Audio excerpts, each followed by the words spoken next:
حين تفرض رأيك بشكل مباشر قد يؤدي إلى نتيجة عكسية، خصوصا فيما يتعلق بالأموال. الناس بشكل غريزي يميلون للتحفظ في تنفيذ الأوامر.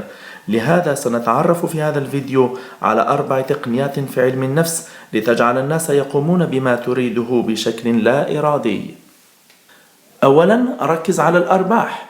حين تناقش شخصا ما وتحاول إقناعه بصفقة معينة، قم بالتأكيد على الأرباح والأشياء التي سيجنيها من الصفقة. أولا، مثلا خلال بيع سيارة، الخبراء ينصحون استخدام عبارة سأمنحك سيارتي مقابل $1000 عوض استعمال عبارة أريد $1000 مقابل السيارة. ثانيا، الخوف من أجل الموافقة على العرض. في الغالب الأشخاص الذين يمرون بحالة التوتر والقلق ثم ينتقلون إلى مرحلة الراحة يميلون إلى الموافقة على العرض المقدم بعدها مباشرة، لأن عقلهم يبقى مركز على المخاطر التي يمكن أن تلحقه.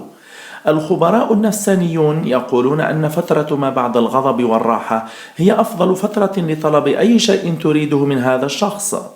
ثالثا، ساعد الشخص في تحقيق مبتغاه كي ينفذ ما تريده.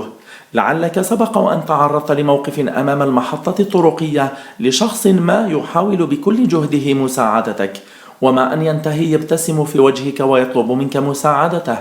في هذا الموقف تضطر أنت أن تقدم له مساعدة سواء مادية أو معنوية. نفسيا، حين تقوم بالمساعدة في تحقيق أحد الأهداف ثم تطلب معروفا بعدها، تنخفض نسبة الرفض لأدنى مستوياتها. رابعا، طرح الطلب من شخص متعب.